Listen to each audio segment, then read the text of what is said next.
बहुत सावधानी से सुनिएगा। जिस समय मानस जी की रचना की गोस्वामी जी ने, उस समय किसी ने मानस जी को स्वीकार नहीं किया। रामचरित्र मानस जी को देख करके, पढ़ करके बड़े बड़े विद्वान भी उपहास कर देते थे, ये तुमने क्या लिख दिया गोस्वामी जी। आज वही मानस जी सबका कल्याण कर रही हैं।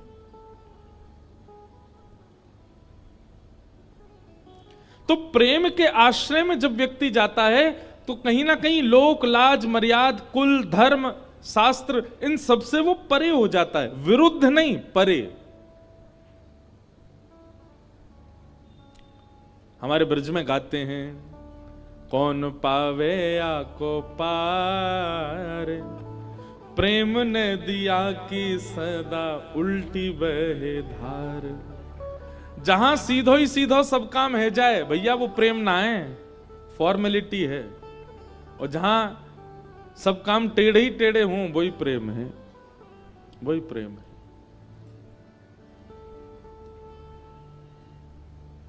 हमारे पंढरपुर में, पंढरपुर का नाम सुना है? देखो, हम तो कल परसों तो कसम खब्बा गए थे कि बद्रीनाथ जाना है, अब दूसरी कसम खाओ पंढरपुर भी जाना है। अरे क्या करेंगे हम, जीवन भर यहाँ बिसौली में थोड़ी रहना है। जन्म मिला है, मानव बने हैं, संसार में आए हैं, जितने तीर्थ हैं, जितनी लीलाएं हैं, सबका दर्शन कर लो। हम पे तो बहुत बड़ा सौभाग्य कि हम 27-28 वर्ष में हमने लगभग सारे तीर्थों के दर्शन कर लिए, सब जगह घूम लिए। और देखिए, केवल तीर्थ दर्शन से काम नहीं बनेगा, उस तीर्थ की महिमा क्या है, वहां तीर्थ में ठाकुर जी क्यों विराजते हैं, क्या, ये सारी कथाएं भी पता होनी चाहिए। कितना सुंदर है हमारा सनातन धर्म। तो पंढरपुर महाराष्ट्र में भगवान श्री कृष्ण, भगवान द्वारिकाधीश पंढरीनाथ के रूप में, विट्ठल भगवान के रूप में विराजते हैं। कईयों ने दर्शन किए होंगे, जिन्होंने नहीं किए, ठाकुर जी ऐसे कमर पर हाथ रख के और ईंट के ऊपर खड़े हैं। वहां भक्त हुए पुंडलीक। पुंडलीक भक्त माता पिता की बहुत सेवा करते थे। उनकी सेवा से प्रसन्न होकर के भगवान पुंडलीक को दर्शन देने आए। तो पुंडलीक ने देखा भगवान द्वार पर आए, पर मैं तो माता पिता की सेवा कर रहा हूं। भगवान ने कहा कि भैया, जब तक तुम्हारी सेवा हो तब तक हम खड़े रहेंगे, तब तक के लिए आसन तो दे दो। तो पुंडलीक ने ईंट खिसका दी, भगवान उसके ऊपर ही खड़े हो गए, आज तक खड़े हैं श्री विट्ठल भगवान। तो हम प्रेम की चर्चा कर रहे हैं। ये दर्शन हुए आपको स्क्रीन पे, यही है श्री विट्ठल भगवान। श्री पुंडलीक के ऊपर कृपा करने के लिए भगवान द्वारिकाधीश विट्ठल बन करके गए। और कोई सर्वांगीण अंग का हो वो दर्शन कराओ। कैसे खड़े हैं ठाकुर जी ईंट के ऊपर। मराठी भाषा में ईंट को वीट कहते हैं, और उसके ऊपर जो ठाड़े हैं उन्हीं का नाम है श्री विट्ठल। तो हम प्रेम की चर्चा कर रहे थे। व्यक्ति जब प्रेम का आश्रय लेता है तो धर्म अर्थ काम मोक्ष आदि आदि सब व्यवहारों से वो परे हो जाता है, विरुद्ध नहीं, परे। पंढरपुर में एक भक्त हुए, उनका नाम था चोखो मेला। क्या नाम था? सब लोग सावधानी से इधर देखो, कोई आए जाए आप तब भी हमको ही देखते रहा करो, हाँ, ध्यान से कथा सुनो। तो चोखो मेला नाम के एक भक्त हुए पंढरपुर में। अच्छा, चोखो मेला जो है ये कोई मातृगर्भ से इनका जन्म नहीं हुआ। कई सारे ऐसे भक्त हैं हमारे भारत में जिन्होंने किसी माता पिता से जन्म नहीं लिया, ठाकुर जी ने उनको प्रादुर्भाव किया। तो चोखो मेला जी जो थे, इनका जन्म कैसे हुआ? देखो, प्रेम की अवस्था सुनिएगा। इनके माता पिता वे एक ब्राह्मण थे। तो विप्र कुल के दो दंपति दोनों नित्य एकादशी पर श्री पंढरीनाथ भगवान का दर्शन करने जाते थे। एक दिन की बात, पंडित जी के मन में आया कि हम श्री पंढरीनाथ भगवान का भोग लगाने के लिए कुछ आम ले चलें। तो आम लेकर के पंडित जी और उनकी घरवाली दोनों जब मंदिर जाने लगे तो ठाकुर जी तो इतने प्रेमी हैं भक्तों के कि मंदिर तक आम लेकर के आए, तब तक ठाकुर जी से प्रतीक्षा नहीं हुई। भगवान एक ब्राह्मण का रूप धारण करके बाहर ही चले गए और बाहर जाकर के वो ब्राह्मण दंपति से कहने लगे, हमको बहुत जोर की भूख लगी है, हम बहुत दिन से भूखे हैं, आपके पास बहुत सारे आम हैं, इसमें से 2-3 हमको दे दो। अभी कुछ दिन पहले वृंदावन में मैं था तो एक भक्त आया, वैष्णव आते मिलने। उसने कहा, महाराज जी मैंने पहली बार सोचा कि मैं श्री जी को अमरूद का भोग लगाऊं, और मैं अमरूद लेकर के बड़े भाव से बरसाने जा रहा था। नहीं तो क्या हुआ, बोले रास्ता में एक जगह टम्पू रुका हमारा ऑटो, इतने में महाराज जी बंदर आया और सबरे अमरूद फैला के और उनमें समेट करके भाग गए। और इतने सारे बंदर आए, सब लेके भाग, एक भी नहीं बचा। मेरा मन तो बड़ा खिन्न हुआ, श्री जी नाराज है मुझसे। मैंने कहा, अरे बाबड़े, श्री जी नाराज ना है, श्री जी से प्रतीक्षा ना है भाई कि तू ऊपर तक आवेगो, ऊपर अमरूद पधरावेगो, और कहीं ये बाहर खड़े पुजारी ने तेरे द्वारा दिए गए अमरूद बांट दिए तो श्री जी को तो भोग नहीं लग पाएगा। और ऐसा ही होता है, पुजारी जी को जो दे दो पुजारी जी थोड़ी देर दिखा के और फिर सब में बांट देते हैं। तो श्री जी ने कही, इतने भाव से अमरूद लेके आ रहा हो, तो श्री जी ने अपनी गुप्त सेना भेजी, बोले बीचते ही हरण कर लाओ। और मैं सबरे अमरूद बंदर लेके भाज गए, श्री जी ने पा लियो, भोग लगा लियो। तो जब कोई बहुत प्रेम, बहुत आस्था, बहुत बहुत भाव से ठाकुर जी को कुछ चीज अर्पित करने जाता है ना, वो मंदिर तक पहुंचे ही नहीं पाता, उससे पहले ही ठाकुर जी स्वीकार कर लेते हैं।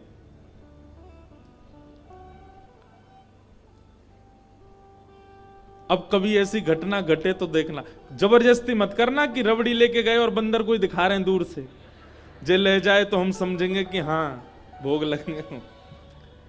जबरदस्ती नहीं, अपने आप ऐसी कोई योजना बने तो समझ जाना कि श्री ठाकुर जी ने पा लिया।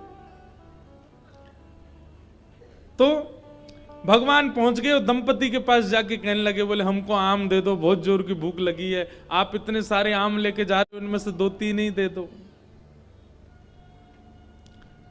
तो विप्र दंपति ने सोचा, कोई बात नहीं, 2-3 आम इनको दे देते हैं, बाकी 2 धाके फिर पंडरीनाथ जी का भोग लगा देंगे। लीजिए लीजिए भैया, आप लोग पाओ। अब जैसे ही ब्राह्मणी ने आम दिया और चोखो मेला जी खूब जोर जोर से वो पंडरीनाथ भगवान जिस रूप में आए थे उस रूप में बढ़िया प्रेम से फल पाने लगे। लेकिन वो क्या करते, थोड़ी देर तो आम चूसते, पूरा आम नहीं पाते, थोड़ा सा उसमें छोड़ देते और फिर ब्राह्मणी की गोद में ही डाल देते। एक आम पाया, ये हैं श्री पंडरीनाथ भगवान। अब दर्शन हो गए पूरे, और ये असली चित्र है श्री पंडरीनाथ भगवान का। अब हमको ही देखो, कथा सुन। तो यही ठाकुर जी ब्राह्मण का रूप धारण करके गए और महाराज आधे आधे आम चौंके और चौंक करके उनकी गोद में डालते जाएं। बेचारे ब्राह्मण देवता एक दूसरे, दंपति एक दूसरे को देखने लगे, बोले कि ये क्या कर रहे हैं। बोले कोई बात नहीं।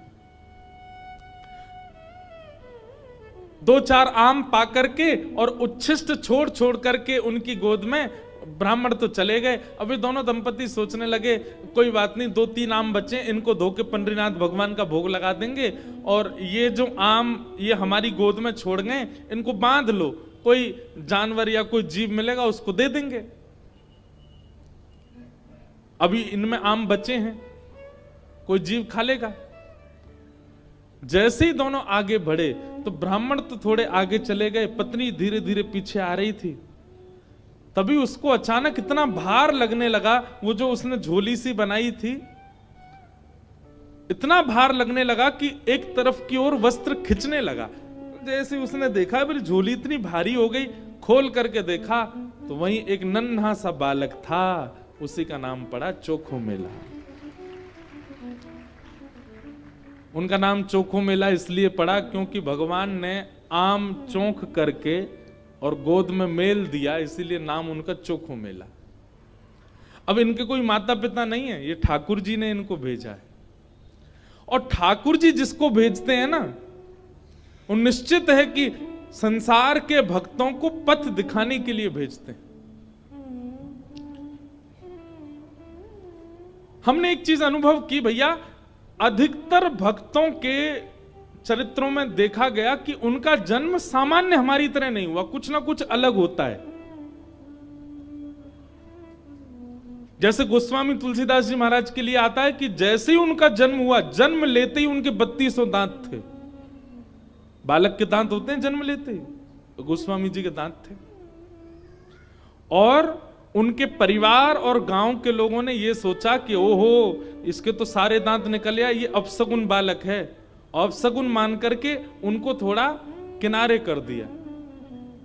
वही गोस्वामी तुलसीदास जी बन गए।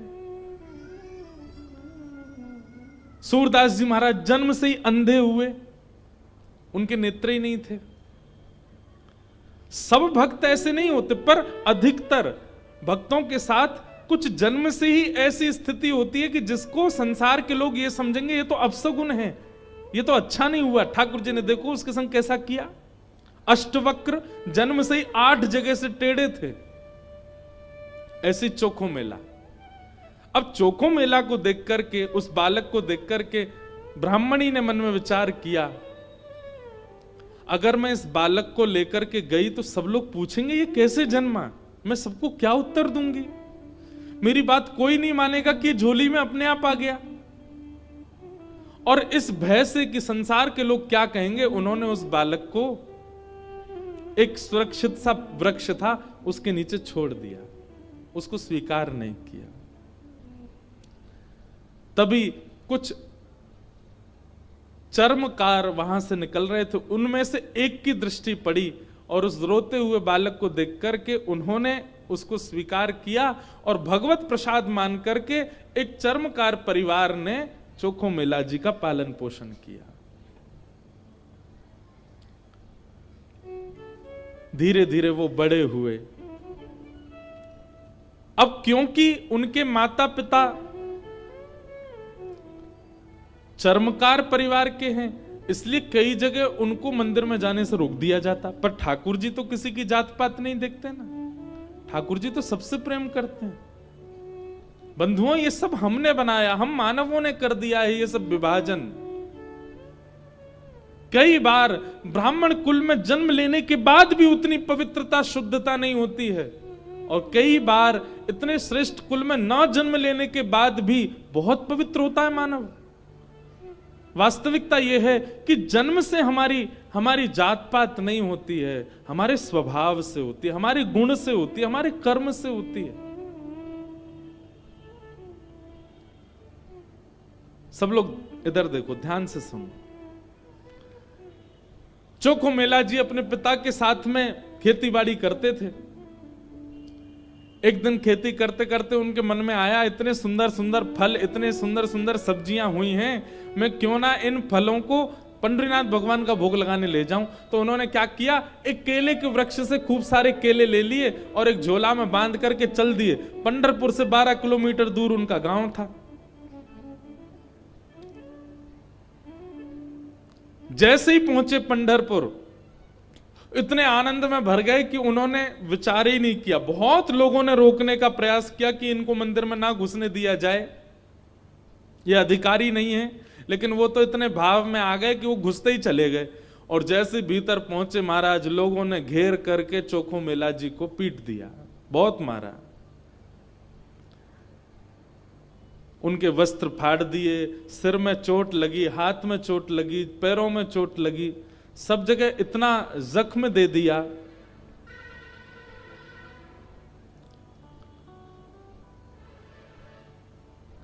चोखो मेला जी रोते रोते वापस आ गए। पंडरीनाथ भगवान को भोग नहीं लगा पाए।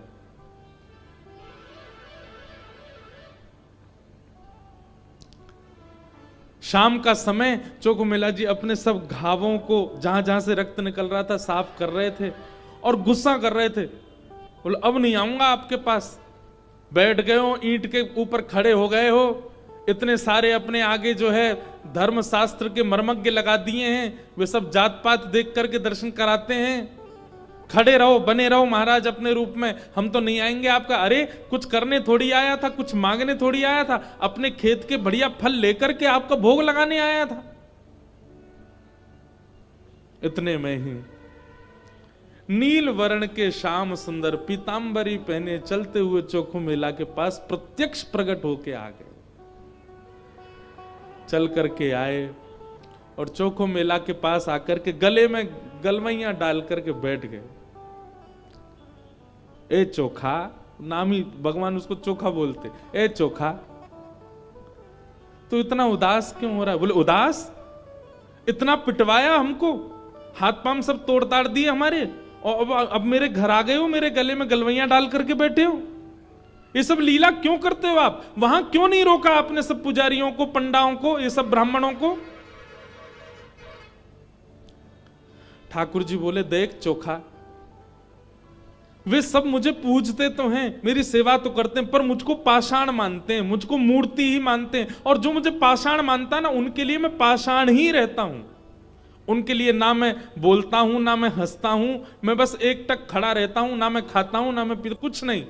तू तो मुझे पाषाण नहीं मानता ना, तू तो मुझे साक्षात ठाकुर जी मानता है। इसीलिए तो अपने अपने अपने बगीचे के फल लेकर के मेरे पास आया। वहां बहुसंख्यक पाषाण मानने वाले लोग हैं, इसलिए मैं उनके सामने बोला नहीं। एकांत में जब तू आ गया तो मैं तेरे पास आ गया। चल चोखा, अब तू मुझे अपने आंगन के फल खिला दे। अब देखिए, ना धर्म है, ना अर्थ है, ना काम है, ना मोक्ष है, केवल प्रेम है चोखो मेला के पास। अपने हाथों से सुंदर छिलका उतार उतार करके श्री पंडरीनाथ भगवान को अपने हाथ से खिला रहा है चोखो मेला, जिसके लिए कहीं ना कहीं हम लोग प्रतिबंधित कर देते हैं कि भगवान को सब नहीं छू सकते। वो खुद अपने घर में बैठा करके ठाकुर जी को खिला रहा है और ठाकुर जी पा रहे हैं।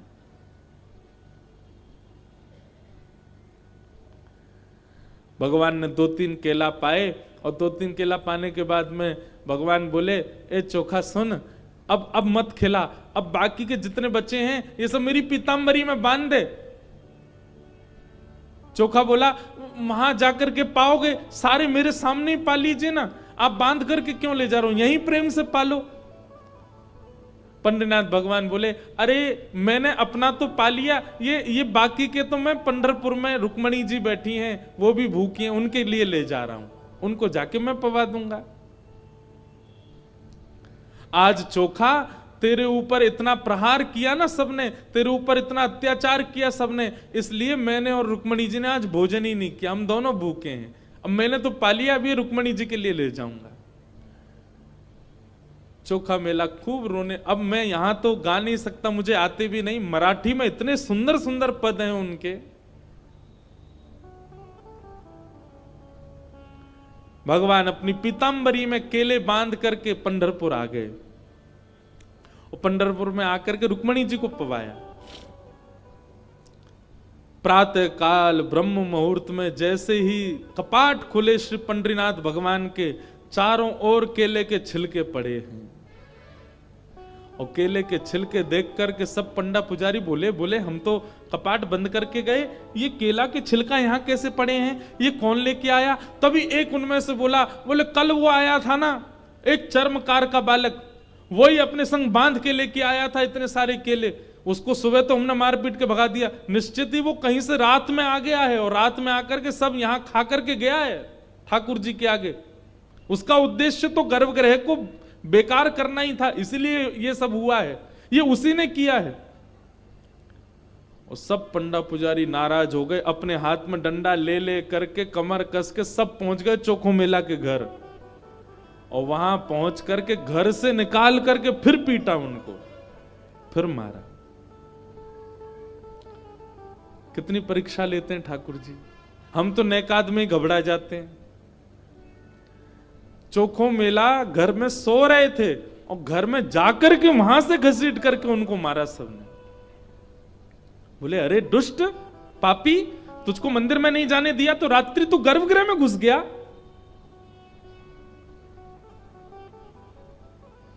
चोखो मेला पिटते रहे, नेत्रों से आंसू बहाते रहे, जय हो पंडरीनाथ, कैसी लीला करते हो, सुबह पिटवाते हो, रात में आकर के खा जाते हो मेरे हाथ से। लेकिन अब की बार श्री पंडरीनाथ नाराज हो गए। पंडा पुजारी सब अपना काम करके चोखो मेला के साथ थोड़ी हाथापाई करके सब जैसे ही वापस आए, पंढरपुर में श्री पंडरीनाथ भगवान के मंदिर के मुख्य द्वार सारे अपने आप बंद हो गए और भीतर से ठाकुर जी ने ताला लगा लिया, लॉक कर लिया, बंद हो गए ठाकुर जी मंदिर के अंदर। सबने अथक प्रयास कर लिया लेकिन एक भी द्वार नहीं खुल पाया। पूरा दिन व्यतीत हो गया, बड़े बड़े कारीगर आ गए लेकिन दरवाजा तोड़ भी नहीं पाए, खोल भी नहीं पाए। तब अंत में सबको लगा हमने कोई अपराध किया है। चारों ओर पंडा पुजारी और बड़े बड़े वेदज्ञ, बड़े बड़े मनीषी सब बैठ गए, हाथ जोड़ करके पंडरीनाथ भगवान की स्तुति गाने लगे। बोले नाथ, हमसे कोई अपराध हुआ तो आप हमें बताएं, दंड दे दें, लेकिन इस प्रकार नाराज होके मत बैठो। तभी मंदिर के भीतर से भगवान ने रुग्ण स्वर में, रोते हुए स्वर में भगवान की आवाज आई। बोले अरे तुम बनते हो बहुत बड़े विद्वान, बहुत बड़े मनीषी, बहुत बड़े ज्ञानी, बहुत बड़े जात पात के नियोजन करता, मेरे भक्त का अपमान करते हो, मेरे भक्त को मारते हो, मेरे भक्त के साथ दुराचार करते हो, नहीं देना मुझे किसी को दर्शन। और अब जब तक पृथ्वी है तब तक यह मंदिर बंद ही रहेगा, मैं भीतर ही रहूंगा।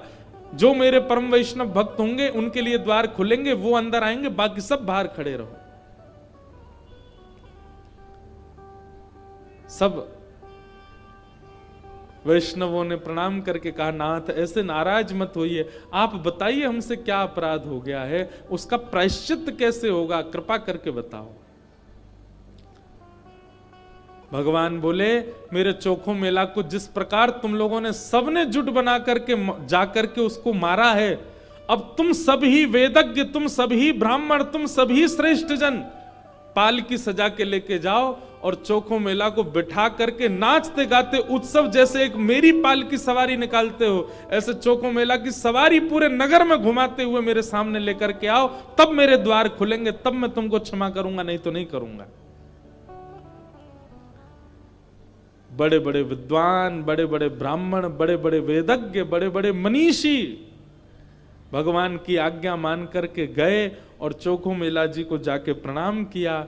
एक दिव्य सिंहासन से युक्त पालकी में चोखो मेला जी को विराजमान करके नाचते गाते हुए, आनंद करते हुए, उत्सव जैसे ठाकुर जी का उत्सव मनता उससे भी अधिक उत्सव मनाते हुए चोखो मेला को लेकर के आए।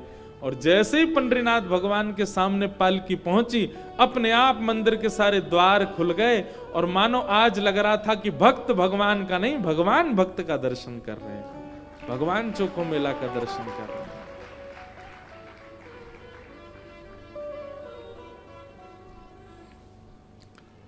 प्रेम बड़ा है,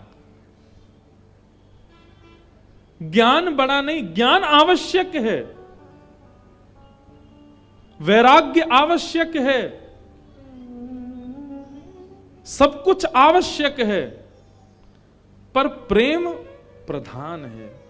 प्रेम के बगैर कहीं ना कहीं आप ठाकुर जी से दूर ही रहोगे। इसलिए भैया ज्ञान बहुत आवे इसकी कामना मत रखो, हमारा जप बहुत बने इसकी भी कामना मत रखो, हमारा नियम बहुत बने इसकी भी कामना मत रखो, हम नित्य तीर्थ जाते रहें ये ऐसी कामना भी मत रखो। कामना केवल एक रखो, हम जहां भी रहें, जैसे भी रहें, जिस स्थिति में रहें, हमारा प्रेम सदा बढ़ता रहे ठाकुर जी के प्रति।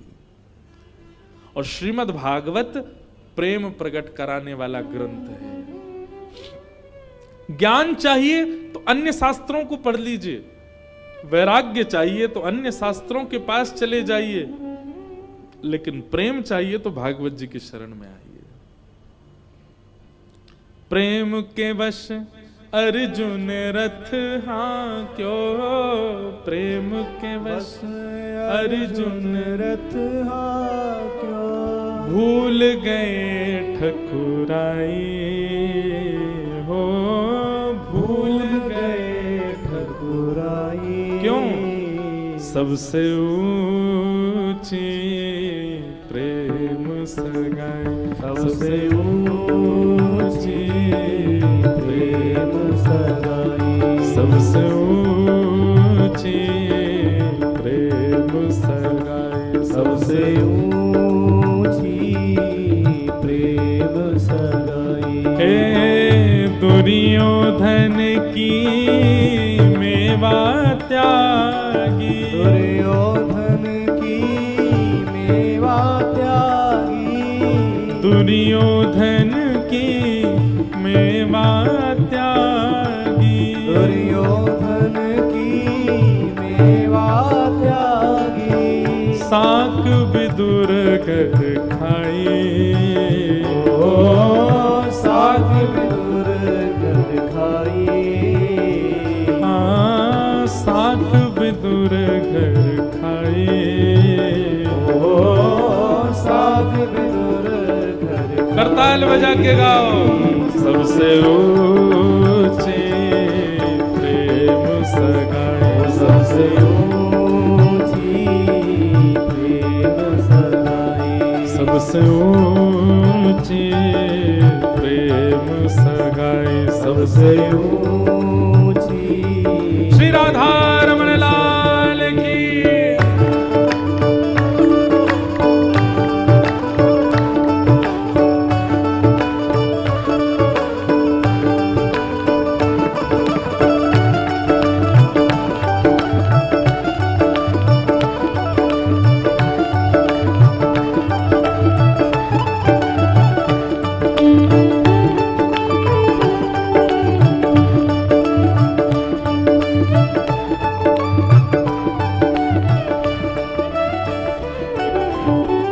ऐसी प्रीत बनी वृंदावन, ऐसी प्रीत बनी वृंदावन, ऐसी प्रीत बढ़ी वृंदावन, ऐसी प्रीत बढ़ी वृंदावन। श्री कृष्ण मर्यादा पुरुषोत्तम नहीं है, श्री कृष्ण ज्ञान प्रधान नहीं है, श्री कृष्ण वैराग्य प्रधान नहीं है, श्री कृष्ण तो प्रेमावतार है।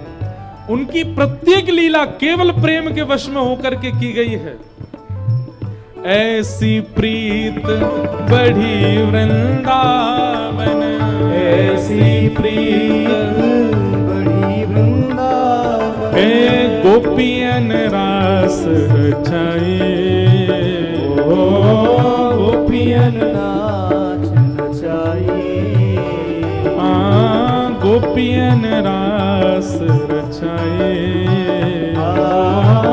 गोपियन भाव से।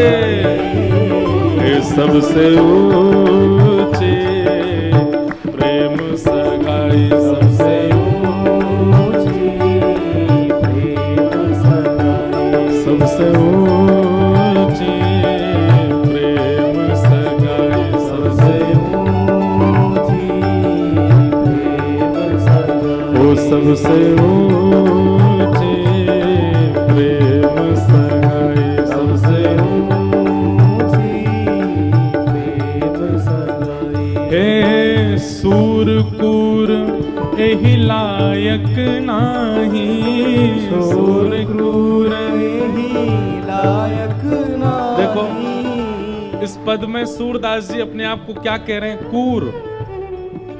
लेकिन हम वैष्णवों को नहीं गाना चाहिए। सूरदास जी अपने आप को भले ही कुछ भी कहें, पर हमको तो उनको दास ही कहना। सूर कूर, कूर किसको कहते जानते हैं ना? ग्राम सिंह। ये तो वैष्णवों की प्रधानता, ये उनका भाव है, ये उनकी दीनता है कि वो अपने आप को कूर कह रहे हैं। पर सूरदास जी कूर नहीं हो सकते, सूर तो सूर ही हैं। इसलिए हम नहीं गाएंगे, हम तो यही कहें, सूरदास एहि लायक नाही, सूरदास एहि लायक नाही, सूरदास एहि लायक नाही, सूरदास एहि किस लायक नहीं है? हे केहू विधि करऊं बढ़ाई,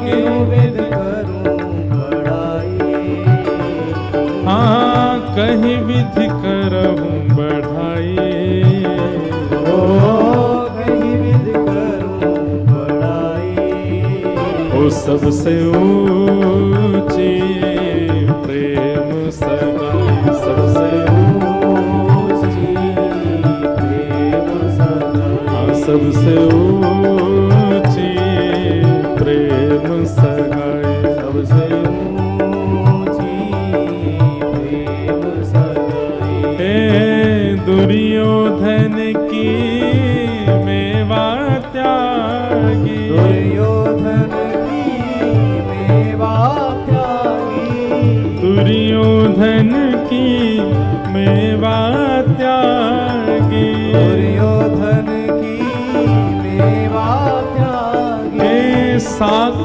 विदुर घर खाए, ओ साग विदुर घर खाई, हाँ साक विदुर घर खाए, ओ साग विदुर घर खाई, ओ सबसे ऊंची प्रेम सगाई, सबसे ऊंची प्रेम सगाई। ये राधे राधे गोविंद गोविंद राधे राधे राधे गोविंद गोविंद राधे, हे गोविंद राधे गोपाल राधे, गोविंद राधे गोपाल राधे, गोविंद राधे गोपाल राधे, गोविंद राधे गोपाल राधे, राधे राधे गोविंद गोविंद राधे, राधे राधे गोविंद गोविंद राधे, श्री राधे राधे गोविंद गोविंद राधे, राधे राधे गोविंद गोविंद राधे, श्री राधे राधे गोविंद गोविंद राधे, राधे राधे गोविंद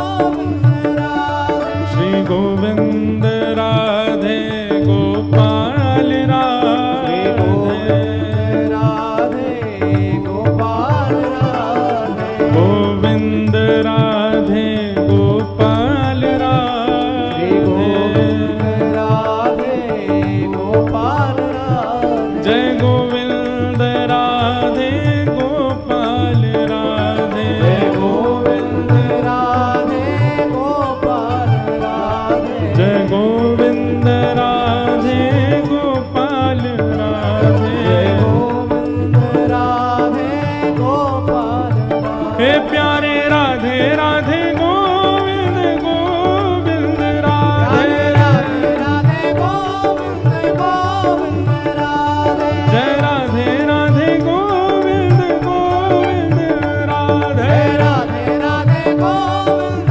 गोविंद राधे, श्री राधे राधे गोविंद गोविंद राधे, जय राधे राधे गोविंद गोविंद राधे, प्यारे राधे राधे गोविंद गोविंद राधे, राधे राधे गोविंद जय जय श्री राधे। तो धर्म आवश्यक है, अर्थ आवश्यक है, काम आवश्यक है, मोक्ष भी आवश्यक है, परंतु प्रेम के आगे नहीं। प्रेम प्रधान है। या फिर ऐसा कह दें कि धर्म में, मोक्ष में, प्रेम में, धर्म में, मोक्ष में, काम में और अर्थ में त्रुटि हो सकती है, लेकिन प्रेम यदि प्रधान है तो वहां की त्रुटि नजरअंदाज कर दी जाती है। प्रेम प्रधान होना चाहिए। भागवत की कथा वही सिखाती है, क्योंकि भागवत जी की रचना ही प्रेम के कारण हुई।